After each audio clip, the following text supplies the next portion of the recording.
L'épidémie de Covid-19 dans une phase alarmante. Le CHU Grenoble-Alpes vient de franchir le seuil d'alerte sanitaire, un virus qui perturbe aussi le GF38 qui vient de voir son prochain match reporté. Manifestation de soutien à la population arménienne lundi soir devant la préfecture de l'Isère pour demander au gouvernement français d'intervenir dans le conflit du Haut-Karabakh. Et puis, les esprits sont sortis au CUF de Sassenage pour vous changer les idées. Mettez votre plus beau costume d'Halloween et allez rendre visite aux sorcières, squelettes, fantômes et autres ghouls. Bonsoir à tous, bienvenue dans ce JT du mardi 27 octobre 2020. Toutes les heures à partir de 18h, l'essentiel de l'actualité du Grand Grenoble en moins de 10 minutes. Le CHU Grenoble-Alpes lance un appel à la population pour accepter et respecter les mesures sanitaires qui pourraient devenir plus contraignantes. La situation sur le front du Covid-19 s'aggrave de jour en jour. Actuellement en Isère, le taux de positivité est de 29,2% pour toute la population et 32,3% pour les plus de 65 ans. Ce qui préoccupe le plus le Chuga en ce moment, c'est le fait que de plus en plus de personnes âgées sont touchées. Ce sont elles les plus susceptibles d'avoir besoin de réanimation. Ce qui est sûr, c'est que nous, au niveau de la région, là, on a envisagé d'annuler, par exemple, des interventions chirurgicales qui sont importantes pour les patients. Et du coup, ça paraît difficile pour eux de comprendre qu'on continue à vivre juste avec les mesures actuelles alors qu'on est en train d'augmenter la déprogrammation. On a vu que le confinement avait permis, au bout de 2 semaines, d'arrêter la montée des cas, et puis au bout de 3 semaines, d'avoir un plateau, puis une redescente. Donc on sait que le confinement est efficace. Donc il faut qu'il y ait des mesures qui soient prises au niveau national pour pouvoir baisser la circulation du virus, et puis finalement, dans 2 ou 3 semaines, avoir une baisse des cas. Mais pendant 15 jours, on sait qu'on va devoir faire face à un afflux de patients. Rien que dans la journée d'hier, je crois qu'on a eu plus de 44 nouveaux patients Covid à hospitaliser pour le CHU de Grenoble. Là, on sait qu'on a plus de 60% de nos lits de réanimation qui sont occupés par des patients atteints de la Covid. Une partie sont des patients qui viennent pour des choses imprévues, par exemple un accident de la route, par exemple un accident grave de sport. Et c'est là où, pendant la première vague, avec l'effet du confinement, ces patients-là, ils ont vraiment été diminués. Et du coup, ça nous a permis d'avoir artificiellement plus de places en réanimation. Donc c'est pour cette raison-là que le gouvernement pourrait être amené à prendre des décisions difficiles pour l'ensemble de la population, mais qui sont indispensables, probablement, pour qu'on puisse créer ces lits de réanimation avec les ressources dont on dispose. On ne peut pas créer des infirmières en claquant des doigts. C'est pas possible. Et de son côté, le groupe hospitalier du Nord Dauphiné à Bourgoin-Jallieu a lancé un appel à renfort qui permettrait d'augmenter les capacités d'accueil pour les patients Covid. Médecins, infirmiers, aides-soignants, kinés actifs et retraités peuvent se manifester au 04 69 15 70 62.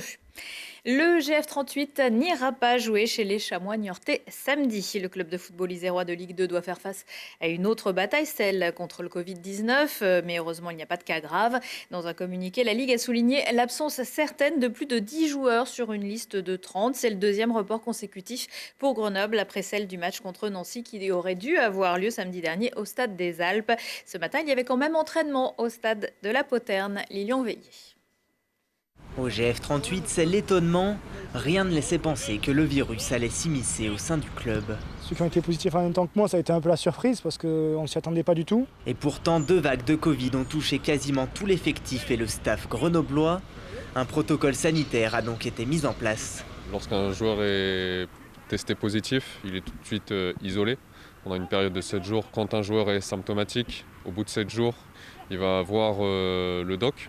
Le doc va émettre un avis sur sa reprise ou non de l'entraînement de façon individualisée. Et après, au-delà d'une période de 14 jours, là, ils pourront reprendre l'entraînement et la compétition collective. Aujourd'hui, tous les joueurs vont bien. Le club a temporairement interdit l'accès aux vestiaires et aux douches pour limiter les contacts. Les joueurs viennent et repartent en tenue de sport. Un dispositif assez perturbant, même si le plus dur reste l'isolement. Moi, ça a été compliqué parce qu'on est quand même habitué à être dehors tous les jours, à se dépenser, etc. Sur la fin de l'isolement, on a reçu les programmes à suivre, donc déjà on s'y retrouvait un peu plus. Mais ouais, le terrain, pour moi les gants, les crampons, plonger, tout ça, ouais, c'est un gros manque. Ouais. La reprise se fait de manière individuelle à l'écart du groupe. L'absence de nombreux cadres et du coach Philippe Inchberger coupe un peu les Grenoblois dans leur très bon début de saison. Mais ils gardent leur sérieux et leur bonne humeur. La priorité, ça va être que les joueurs ne perdent pas trop le rythme qu'ils ont pu avoir sur ce début de saison. Alors ils vont le perdre un petit peu forcément parce que rien ne remplace le match. Donc voilà, la priorité ça va être de garder nos joueurs concernés, un peu dans la tête c'est sûr, et surtout athlétiquement. Et pour les entraînements collectifs, on s'adapte. On met en place des choses que l'on peut mettre en place avec un effectif réduit. Du coup ça va être plutôt des choses basées sur du jeu réduit, du petit jeu, du travail plutôt de conservation, mais c'est vrai effectif réduit, voilà, donc c'est un peu compliqué de travailler sur grand terrain, sur des distances qui vont ressembler à celles qui sont en match. Reste à savoir quand les matchs reportés de Nancy et Niort pourront se jouer. Philippe Inchberger a terminé sa convalescence. Il retrouvera le bord du terrain mercredi matin. Le médecin du club lui a donné son feu vert. Et puis de nombreux cas de Covid ont également été enregistrés chez les brûleurs de loups. L'équipe est placée à l'isolement et les 2 prochains matchs des hockeyeurs grenoblois sont reportés. À 4500 km de la France, le Haut-Karabakh, appelé également Artsakh. La région est convoitée depuis 30 ans par ses voisins, mais depuis un mois, l'Arménie et l'Azerbaïdjan, soutenus par la Turquie d'Erdogan, sont passés à la vitesse supérieure au conflit armé, au prix d'une situation catastrophique pour la population arménienne, tandis que les multiples cessez-le-feu sont toujours rompus. Lundi soir à Grenoble, près de 200 personnes ont manifesté devant la préfecture de l'Isère, à l'appel de nombreuses associations, parmi elles quelques élus. Nous demandons aujourd'hui que la France reconnaisse l'Artsakh comme une république afin que les Arméniens qui habitent cette région puissent vivre en paix. Donc ça fait un mois qu'effectivement il y a des bombardements, des massacres de civils et aujourd'hui nous réclamons effectivement un arrêt immédiat de ces massacres. Nous réclamons la paix et nous réclamons aussi et surtout le fait que cette petite enclave à côté de l'Arménie puisse devenir indépendante. C'est le seul moyen aujourd'hui donc qu'elle puisse accéder à l'autodétermination afin de ne plus être sous le feu de ses voisins qui, depuis des années maintenant, ne cessent de massacrer et d'attenter aux droits des populations arméniennes. Nous serons là, nous sommes là aujourd'hui, nous étions là dans chaque épreuve qu'ont traversé les Arméniens, où qu'ils soient. Nous serons là encore unis, tous ensemble, pour faire vivre l'histoire, pour faire vivre la culture arménienne, pour faire vivre la paix, surtout, et l'autodétermination des peuples. Merci. La diaspora arménienne compterait entre 4500 et 5000 personnes réparties sur tout le territoire de la métropole grenobloise. La nuit des masques, ce sera peut-être samedi. Les cuves de Sassenage ont choisi de s'habiller aux couleurs d'Halloween durant toutes les vacances d'automne, même en journée, profitez-en. Émilie Flamin et Julie Poncet sont entrées sans trembler dans les entrailles de la terre. Les esprits sont de sortie aux cuves de Sassenage. À l'occasion d'Halloween, la grotte change de visage et propose ainsi aux visiteurs de venir découvrir lors d'une visite d'1 heure les nombreuses animations proposées. On a toute une grosse décoration dans la grotte, un petit spectacle qui va changer, puisque généralement c'est la fée Mélusine qui nous raconte un peu son histoire. Là c'est plus un petit peu quelques monstres qui ressortent. Donc du coup voilà, la décoration de la grotte en grande partie et le petit spectacle qui va changer. Malheureusement cette année on ne peut pas distribuer les bonbons par rapport au Covid, donc pas de bonbons pour Halloween cette année, ce qui est quand même dommage. Si les bonbons ne sont pas autorisés, les déguisements, eux, le sont. L'occasion pour les plus jeunes d'enfiler leur tenue la plus effrayante pour traverser la grotte. Du coup, c'est vrai qu'on fait des visites qui sont un peu plus familiales, on a beaucoup d'enfants qui viennent, tout le monde pose des questions lorsqu'on fait les visites, c'est très dynamique, on a beaucoup d'échanges avec les personnes, donc c'est vrai que c'est très sympa. Sur 1 heure, on a vraiment l'occasion de participer et souvent les enfants adorent aussi les décorations. Il y en a qui leur font un petit peu peur, du coup ils regardent, mais ça reste très soft. En effet, si les sorcières ont eu un peu peur, ça faisait un peu peur. Les vampires, eux, ne sont pas du même avis. Ça faisait pas peur. Moi j'ai bien aimé. Pourquoi ? Parce que les décorations, elles étaient bien. C'était super, on a appris plein de choses. Quand il y a des stalagmites, il y a toujours des stalactites au-dessus. Là, dans cette grotte, il y avait des silex, des petits morceaux de silex.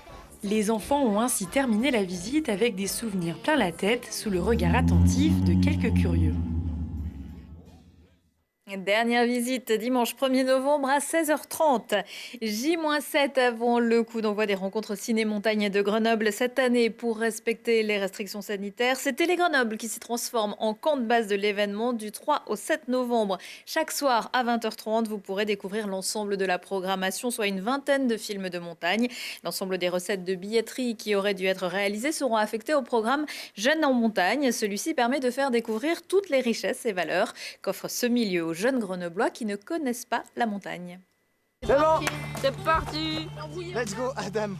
Quelque part, la ville de Grenoble participe avec nous à l'éducation de nos enfants et ils abordent un côté que forcément on n'aborde pas nous, que ce soit de manière directe ou pas chez nous. Allez Cyrine, allez Cyrine. Mais j'arrive pas. Mais si, tu sais que quand t'arrives pas, tu arrives toujours au bout d'un moment. Mais allez. ouais, mais... C'est bon, c'est lui, tranquille, c'est du plaisir. Quand on est accroché à une centaine de mètres et qu'on a le vide derrière soi, c'est normal d'avoir peur. Pour la sortie, regarde, tu peux attraper l'arbre. Pas qu'un peu. On va continuer. Et le fait d'affronter cette peur, de la dépasser, ça ne peut être que bénéfique pour des enfants, surtout à cet âge. En 2020, ce sont aussi 150 familles qui ont eu l'opportunité d'expérimenter de nouvelles activités grâce au programme Famille en montagne. Prochain rendez-vous avec l'actu dans 1 heure et en replay sur télégrenoble.net. Excellente soirée à tous.